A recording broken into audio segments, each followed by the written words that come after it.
Some books you just want to get to the end, others you want never to end. Hello and welcome to Sundoku, the podcast for bibliophiles and bibliophages everywhere.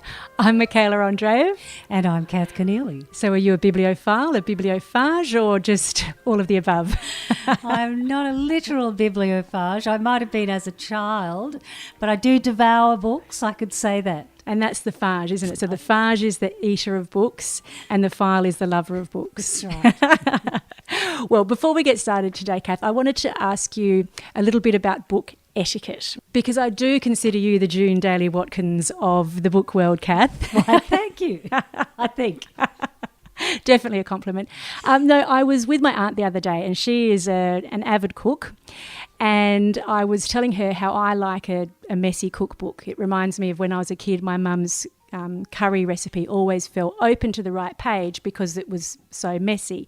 And she was just scandalised. She said, no, that's not right. You should respect your cookbooks. So where do you err on cookbook etiquette? Well, I think cookbooks are a special case. I think it's perfectly fine to have spatters on your cookbooks.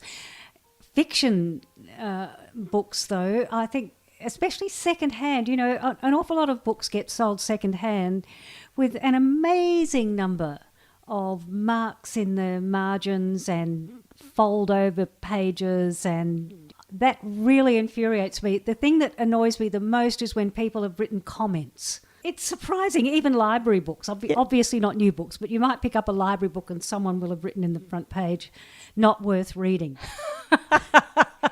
Yeah, that's pretty arrogant. That's no good. How very dare you? Yeah. Well, it's funny. I'm obviously a graffiti artist of some sort, or a vandal of some, vandal. That's the word I'm looking for, because I love to write in a book, but I admit I would never write in someone else's book or a book that I was going to sell or give away. But for me, when I'm loving a book, they're the only ones I keep. Like everything else I give away. So when I love a book, then I start writing in it, and I know it'll never go any further because it's mine now. I've written in it, and I love underlining. It's maybe I'm just a slow reader. I don't know. So there you go. Just and.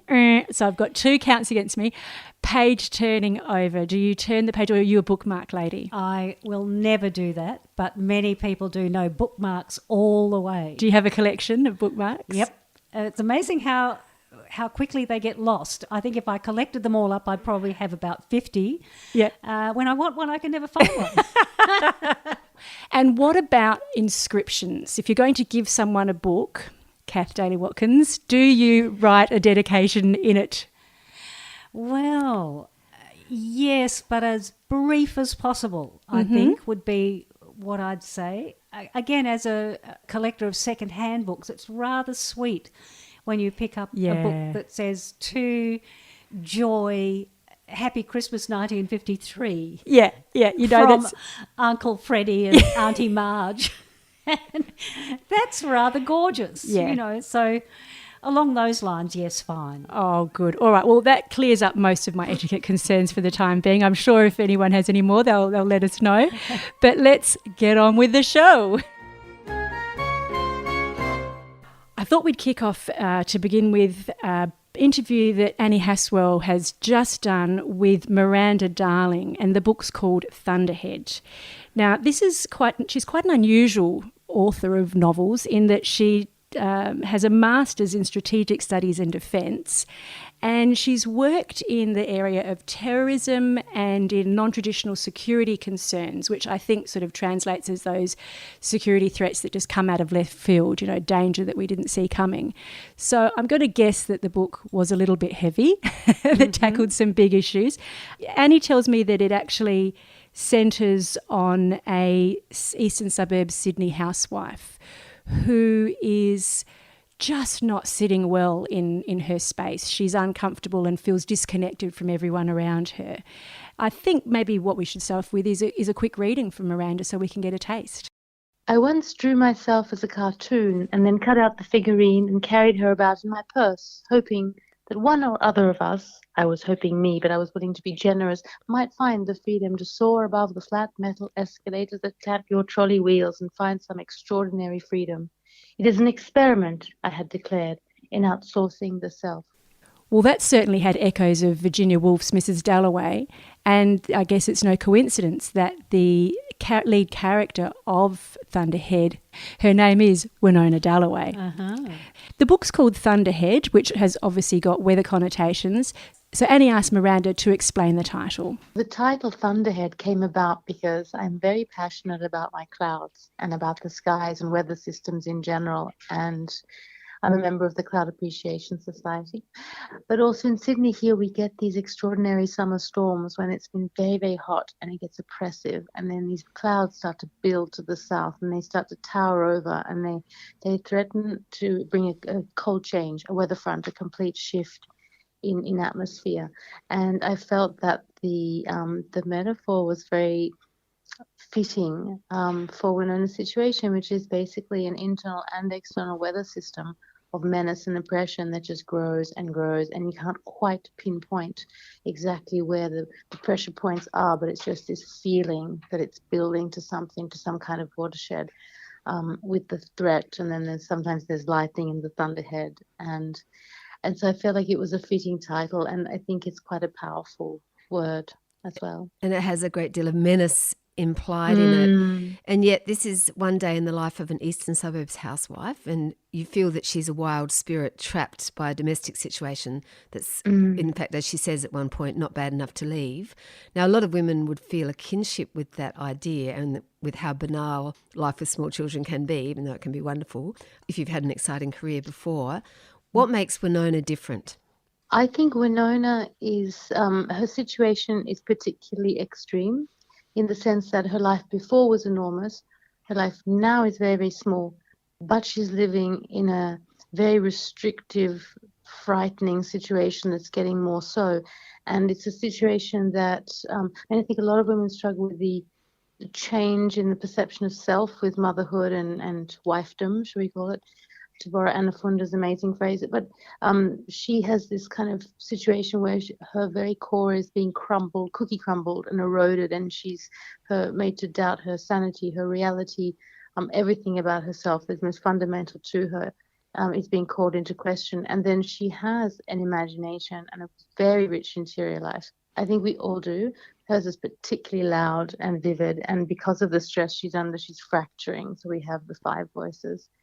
And I guess that makes her a different, or at least an extreme example of something that perhaps a lot of people can relate to. And Winona in the book is writing a novel herself about Nora. Why is this part of the setup? I think it's when I wanted to look at the idea of story and idea of narrative, and about the fact that we tell ourselves stories in order to live, to make sense of our lives. Winona it's her work, but she's chosen this genre because she feels that the husband can still safely condescend. It's not particularly challenging to him, but she also is looking for a way to make sense of the choices she has made and to see them in a positive light and to understand where she fits in this idea of a romance relationship. She's married, all of this. So she says at one point she's trying to make her own choices palatable to her by writing about Nora, but she finds she's stuck and she can't actually make Nora go through with it. And so there's lots of parallels there with her own longing. And at one point as well, Winona says, she's lost the thread of the narrative in her life. She's lost where she's up to. And so she's casting around for her own, and she's trying to, I guess, create it for Nora as a way of hanging on. You've certainly created that feeling of being very much inside one person's mind, and everybody else on the outside in the real world, so to speak, is like almost like a shadow. And of course, the most obvious shadow is the partner. Tell us a little bit about him, or what we know of him through his text messages mainly. Well, that's the thing. We never really see him. We never really hear from him directly. We get a lot of text messages, calendar alerts. It's kind of like a structural violence or that's happening rather than and so she struggles against that. She struggles against being completely misunderstood, but it's much more sinister than that. And so along with Winona, we're not sure at what point things are as dark as they might be seen to be or not, and there's kind of this question around it. But I think we realize that she's trapped in quite a dangerous situation, and she is trying to survive it and first of all understand it. She's trying to make sense of what's happening, and then she needs to try to, I guess, think about what does one do, and it's very, very confusing for her, as it's intended to be. So, the reality is doubted. Did you let the plumber in? You have to climb in the window. What do you mean? He's got the key. It's all these things all the time. So she's being driven slowly mad in a way. And it certainly plays into what is talked about a great deal these days, which is the less obvious kind of domestic violence, coercive control. Now, your own background is very interestingly in the world of defence and non-traditional security threats. How much effect does that have on the book? Well, what is a non-traditional security threat, for example? Well, I kind of made up that moniker for myself, but I guess I was trying to look outside, like threats that came outside of the accepted geopolitical strategical situations, like, for example, a country goes to war with another country or things like that. And I was looking at the sort of more unstable, more unpredictable non-state actors creating situations, or even situations I did, for example, I did a thing on pandemics about 10 years before COVID, saying that is a security threat in a way that that can destabilize nations and the world, etc. Homegrown terrorism generally, piracy, things like that are sort of non-state actors, non-traditional, wielders of violence and coercion. It was a time when I was thinking very deeply about the drivers of that, about the need to control, dominate, create fear, annihilate others. And in the book, more specifically, I talk a lot about things like the secret police in East Germany, the Stasi, and the way they would put psychological pressure on dissenters in a way that was totally invisible, deniable, yet would drive them so crazy that they would often commit suicide. I found that really interesting. That word, is it Zersetzung? Zersetzung, yeah, and it's chilling. It's like, it means the decomposition of the psyche in Germany, and it's exactly what they were doing. And I feel like that was such an extremely extraordinary example of the kind of stuff that goes on at a small, or not even a smaller scale. I mean, they would do things like they would get the wrong medical treatment. They'd come into your house and change the clocks. They would spread rumors about, you being a bad parent or affairs and things like that, and just gradually just completely isolate you and make you doubt your reality. It's gaslighting, really, isn't it? Yeah, it's extreme gaslighting. It's a state-sponsored gaslighting in that case. But we're talking about it within a marriage, Yes. How much, why your interest in this particular area? I'm just interested in the way other people seek to control others, and because I'm a big, I'm a big believer in freedom in the biggest sense of the word, freedom of thought, freedom to be yourself, freedom to make your choices, to be allowed to live the way you want to live. And I think that there are certain structures that I feel so intractable, that are complicit in creating situations that end up in the extreme cases like the Zersetzung or the gaslighting, on things like, whether it's marriages, the law courts, there's certain structures that are very immutable, and they end up being, certainly for Winona, one of the big problems she comes up against.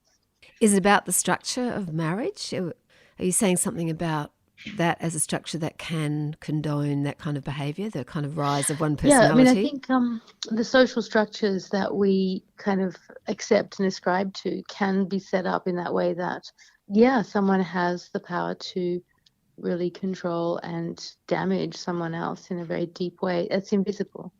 And I think that's part of the thing about this book, is that everything that happens, most things that happen in this book are invisible. And because they happen in the interior life of Winona, or just as a kind of, like I said, this atmosphere, this pervasiveness, these texts, these things. And so I suppose I'm trying to make visible the invisible in all sorts of different ways, and to prompt people to want to pay close attention to things, and do their own noticing. Now, you're obviously a fan of Virginia Woolf. Her quote runs at the beginning, and obviously the protagonist is called Winona Dalloway.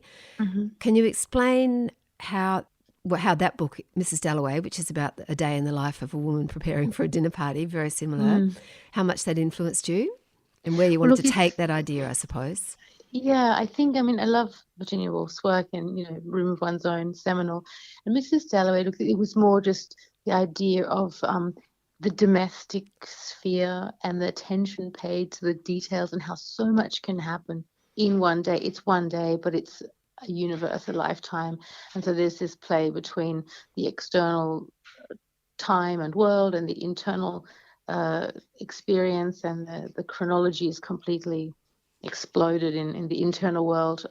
The idea of the very basic, ordinary life, and then this kind of other life that happens in Virginia Woolf. It's behind the cotton wool, and for Winona, it happens on a sort of higher plane, and she's constantly ping-ponging between the two, the bliss and the bale, she calls it, trying to find a third state where the two can coexist. And that's the Transcendence Project in the supermarket.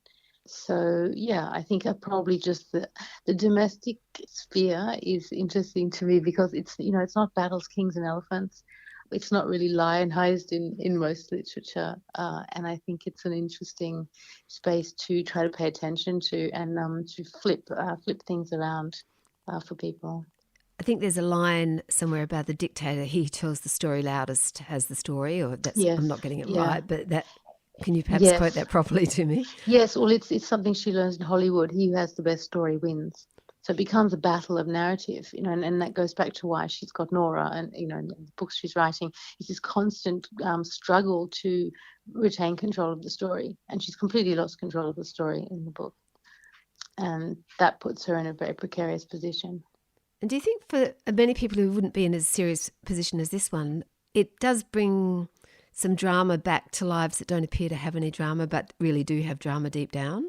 Yes, I think that's exactly right. And that's what I'm saying about the domestic sphere being actually a place where great passions are played out. And I mean that in the bigger sense of the word. We have, our fears, our dreams, our hopes for our children, for our lives, for our friends, for our parents, and all these really big, important, fundamental things might play out in a small trip to the supermarket that looks like the most boring thing in the world, and it's completely dismissed by a lot of society or people who control the narrative. So for me, it's like it's very subversive, and the humor is part of that too, to pay attention to that and to force people to look and be like, and to begin to make them want to ask questions. As an author, is it hard to build the tension so slowly, like a thunderhead, like rumblings of thunder in the distance, but will there be a storm? How difficult was that in the writing process? I think for me, my background is like I've written thrillers. I've done some like scripts and things. I feel like I have absorbed a sense of story that's very strong. So I'm always looking for, what is the point of this passage? What am I trying to do? Where are we going with this? And so there's always this sense of accumulation. So it's quite instinctive, but I can't let anything be lazy in the book. So everything's working very, very hard. So you can't skim this book. You can't read a sentence and cast it off because it's going to surprise you. And it's the same with the tension building. It's layer upon layer upon layer upon layer, and it's kind of relentless. But that's it's obviously done very intentionally. And like a thunderhead, will there be a storm? Well, we won't talk about that because we won't give too much away. But well done. It's a wonderful read, and I think it plays to a lot of our subconsciouses, to the recognition of people the self-talk that goes on too. Yeah, exactly. And all the different kinds of self-talk, and the fact that, we do all have a lot of that. And I think we can feel maybe a little less alone. It's like, oh, yes, you're probably thinking what I am in the supermarket. Or, there's a community in there of our eccentric voices. Miranda Darling talking to Annie about her new novel, Thunderhead, which came out in April 24. You're listening to Tsundoku with me, Kath Keneally. And me, Michaela Andreev.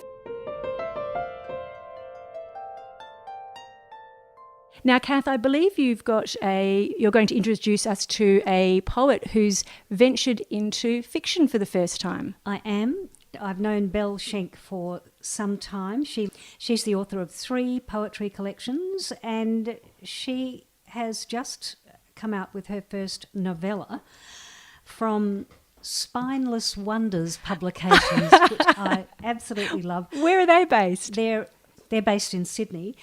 They say they are shortaustralianstories.com.au, short/full strength. Oh, I love it. That's So- great. Like a good coffee. Like a good copy. And it's set in a seaside town in Victoria called Charlotte Bay, a fictional seaside town, a very blokey town with a feminine name. And it unfolds in the week before the local grand final. And all eyes are on Lucas Walker, who's expected to lead the Hawks to victory. But Lucas is not an all-round good guy. It's marketed very much as a young adult piece of fiction. With a title like that, it's going to be.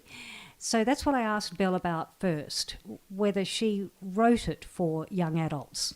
I guess when I first started writing it, I wasn't thinking of an audience at all. You just write because you want a story to be out there. Certainly wasn't thinking about getting it published or who was going to be reading it. So it wasn't written with anyone really in mind. As soon as you put kind of teenage characters in there, and there are 4 strong teenage people in it, there are also adults. But I think as soon as you make that decision to have teenagers in it, you're going to have a readership that is teenager. And that's fine. I'm more than happy for it to be marketed as young adult or marketed to adults, and there certainly will be some crossover over there.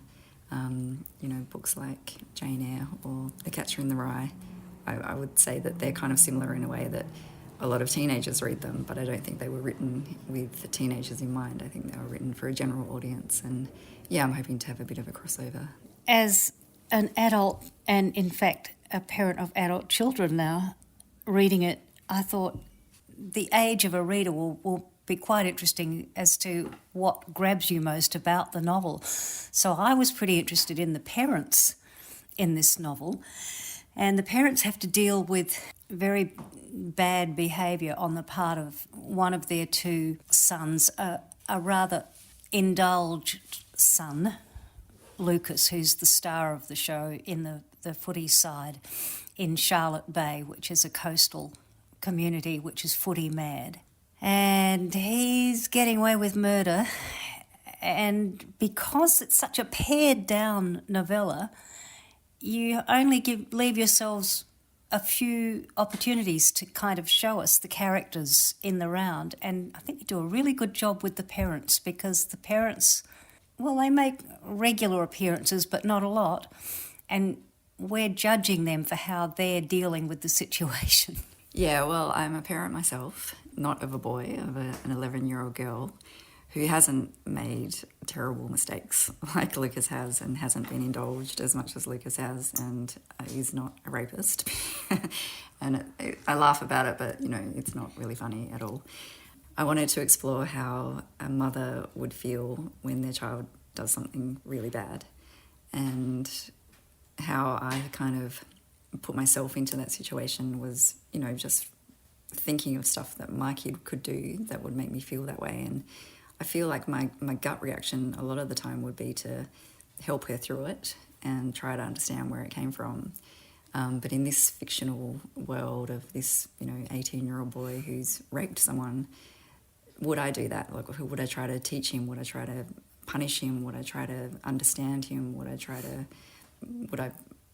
be estranged from him? And I don't know the answer. I only know what Julia, who's the mother of this boy, did.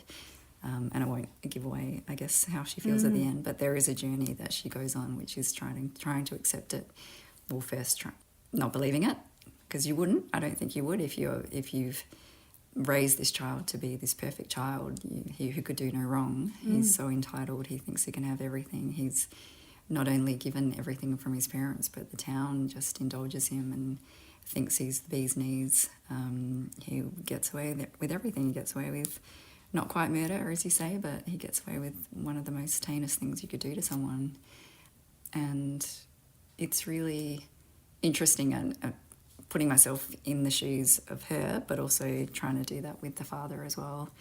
There was a lot of imagination that came from that, and a lot of talking to people with boys, a lot of trying to understand how you could live in the world of being in a very small coastal community that everyone knows everyone's business, everyone has an opinion on what you're doing, And he's quite a man about town as well. He owns the local cinema, so everyone knows him, everyone knows the family, everyone knows what they're doing. So therefore, yeah, everyone's going to have an opinion of the situation. I got very angry with Dave, the dad. Yeah. I got very angry with him as well. And then, of course, I was fascinated and distressed by the plight of the girl who's Lucas's kind of girlfriend, who finds herself in a situation that can't be uncommon, and with only a few alternatives. But you explore them very well. I mean, in the era of social media, maybe she has a few more alternatives than perhaps in the past. She's still up against the fact that the community is going to be on Lucas's side. What can she do? Yeah. Well, she comes from a different town. She comes from the town inland, so she's not really part of that Charlotte Bay scene, apart from working in the local supermarket. So she knows sort of what's going on, but she goes to a different school, and she's found herself lucky enough in her eyes to be going out with the famous boy in town. I really wanted to make sure that this rape scene wasn't, some stranger coming out of the bushes and raping her. I needed them to know each other. I needed it to be a very, as you say, common experience. What happens when you are assaulted by someone that you know and someone that you seemingly trust? How does that play out? She doesn't have a lot of options because she's under a microscope, and she goes to the police and she feels that she can't be trusted. Her version's not trusted, that she's going to be taken advantage of. She knows what happens when people go to the police. She's not silly. She's a very smart girl. She understands that the process is not going to be on her side. She understands that it's a he said, she said thing, that, she was drunk, she was going out with him, she's got no evidence of anything, she's got no bruises, she's got nothing that will point to a sexual assault, so what can she do? Again, I won't give away the end, but I feel that it really is such a common experience, and I haven't had an experience to the extent of her, but I know, myself and most of my friends have had similar experiences where we've been in situations where we don't feel like we can do anything. Like this is pretty personal, but just I've been in situations where it's easier to go through something than to stop it because you just don't trust what's going to happen. And I would think that so many women and girls will be nodding their heads at that, going, yeah, I did that. And I wouldn't have called it anything other than a really bad experience 20 years ago. But I think things are changing, and I think people hopefully have more support from people. Not necessarily the legal system. I think that's still got a long way to go. But socially, hopefully people can talk about it more. And hopefully, and I think they are, I think boys and men are starting to change and starting to know that really consent is such a different thing than it was 20, 25 years ago when I was growing up. The mature women, where they stand is interesting, and where Julia's friends stand in relation to her and what positions they take, that's interesting. But the young girls and their nous is pretty impressive in the way they help Hannah as far as they can. And then there's the boys and Ryan. And Ryan is really the kind of centre of the story. Ryan is Lucas's brother. He's party to what happened in that he unwittingly walked in on it. That's sort of central to the story. So where does that leave him? What happens to his attitude to his brother? What kind of position can he take? And he's young. And his interests are, he's a footballer, but actually he's very interested in the environment. He loves the sea. A stranded whale is a feature of the story, and a whale that he accidentally gets to swim with in a terrific scene at the beginning. So, he's a boy coming to maturity. He's much better positioned than Lucas to become a genuinely new man, if you like. Yeah. He's not perfect because, as you say, he does walk in on the end of the assault and he sees something and he knows it's not right. He knows something's gone on. He doesn't quite see exactly what it is. He's also drunk. He's kind of like, oh, that seems a bit dodgy. But the next morning, a couple of hours later, really, he finds this whale stranded on the beach. So his focus shifts very, very quickly to something else. And whether deliberately, I mean, I think as the author I could say that probably is a deliberate thing, that you go, I can't think about what happened last night with my brother and his girlfriend. I don't want to think about that. And I've got this new thing to focus on, which is something that I love and something that I'm interested in, and that's the whale. And we can save it and we can rescue it, and I can be part of that and I can lead that.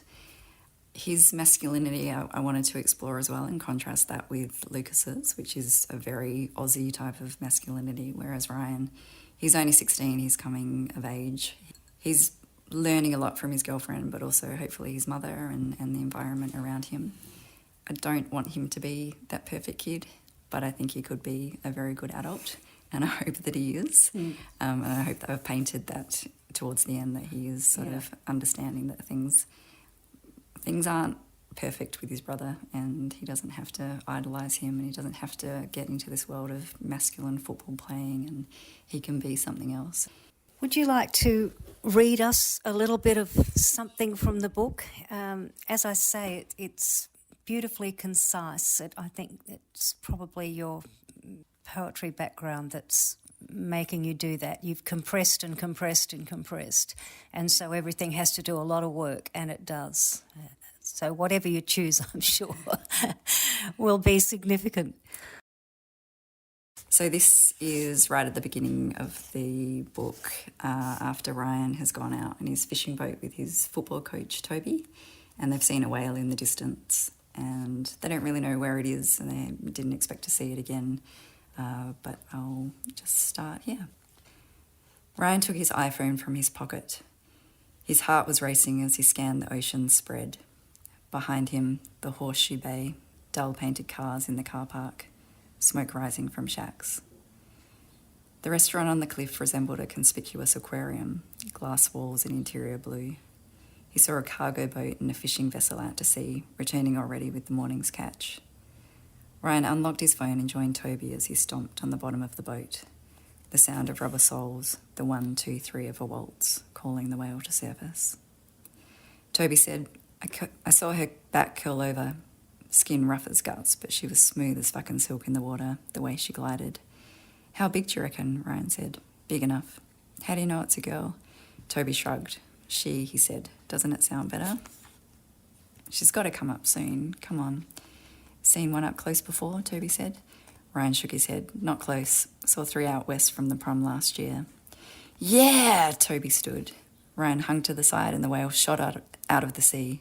She was less than 10 metres away and the boat heaved with the water's force. Her bumpy nose first, ugly. But when it joined the rest of her head, the skin formed smoother lines, deeper grooves. She was 15 metres long, give or take, but no, Ryan thought, best to say 20. Her puffy eye emerged, and when she soared higher, he followed it with his own. Apart from barnacles attached to her white underside, she was smooth as a wetsuit. She splashed on her side in a hard flop, drenching them. The whole thing, 2-3 seconds. Woohoo! Toby's mouth was huge. Did you get that? My phone. It had fallen overboard. Ah, fuck it. Toby pulled the anchor and revved the motor. He thrust the tinny in figure 8s like burnouts in the water. 5 rounds, each one more ferocious than the last. All this time he was screaming, woo! The water on top was a washer of foam, and Ryan, dizzy and wet, held on with both hands. Again the whale breached. Up, up and up she shot. Ryan heard more yells but couldn't understand if Toby was yelling instructions or words of excitement. He only had to hold on. The boat was shaky, water had rushed in. Toby stopped her, engine idling. Scared? Nah, you? Shit, yeah. Toby tipped out the bait and filled the bucket with flooding water. The 3 fish they had caught were somewhere. It didn't matter. Here, help me out. He threw the bucket to Ryan and flung the beer bottles and the cheeseburger overboard. The wrapper disentangled itself from the burger, the arches of the logo becoming smaller as it floated further west. Ryan filled the bucket and tipped the water over, bailing. He surveyed the surface around him for ripples and suggestions. He heard himself suck in the air like swoosh, swoosh, and it bothered him. He'd rather hear the noises underwater. Whale song. He said, think she's coming up again? More worried about us going down if we don't get this water out. Keep going. At first he thought Toby blew the engine. The bolt jolted so hard Ryan was flung over the side. When he hit the water, his body tensed and his heart jumped with the sudden freeze that hurt him, then numbed him. Underwater, he held his breath, opened his blurred eyes, then a blob of darkness, but soon he understood. She swam next to him. He raised a hand to the white lines of her underside, the sheer extent of her. He followed, mixed a mad kick with the smooth breaststroke of his arms. As he swam, his panic vanished and turned into a sense of pure serenity. Belle Schenk, and she was reading from her new book, The Most Famous Boy in Town, which she launched in Adelaide at Goodwood Books very recently.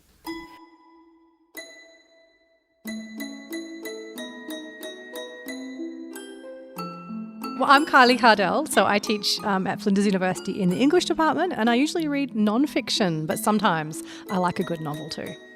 So I've just read a novel called Lioness by Emily Perkins, a New Zealand author. I picked it up, I think because I love the Orange Prize for fiction. I always think that is a good one. And I think it won or it was shortlisted, but it's a really interesting novel. And so it takes up a theme that is a little bit familiar maybe. It's a midlife crisis kind of story, or a woman who's come to a point in her life where she realises that she might have been living it in a way that she's no longer happy with. And she's got a very lovely life. She's the owner of a small business. She's made a love marriage late in life. She hasn't got any children of her own, but she's married a man who has 3 pretty horrific adult stepchildren. Let's be clear about this. So she's living this life of luxury and plenty, if you like, in an apartment building, but there's something missing. She's missing some kind of meaning in her life. Her husband and her seem to be in love, but they don't really seem to have that, much going on anymore. So she connects with a neighbour who also seems to be having her own moment in life and is starting to practice some pretty wild rituals in the apartment underneath. So this main character kind of hooks into, we were talking a little bit about maybe witchcraft and women, and she hooks into this kind of scene where a bit of wild abandon goes on, and she sort of seems to start to discover herself and realise that she might have been anaesthetising herself with luxury goods and worldly possessions, and she's been missing out a little bit on who she might be as a person, and maybe there's more to her life yet to be discovered. So it's a pretty great read. Yeah, it was a good read for our book club. It was a really great conversation. That was Kylie Cardell's thoughts on a book she's just read, Lioness by Emily Perkins. And you might like to know that Lioness by Emily Perkins just won the fiction category for 2024 at the Ockham New Zealand Book Awards. Oh, there you go. Very timely. Very timely.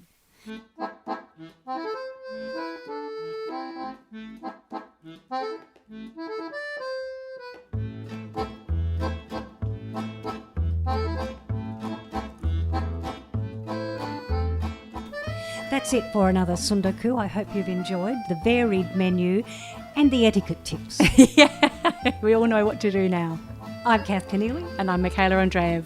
See you next time.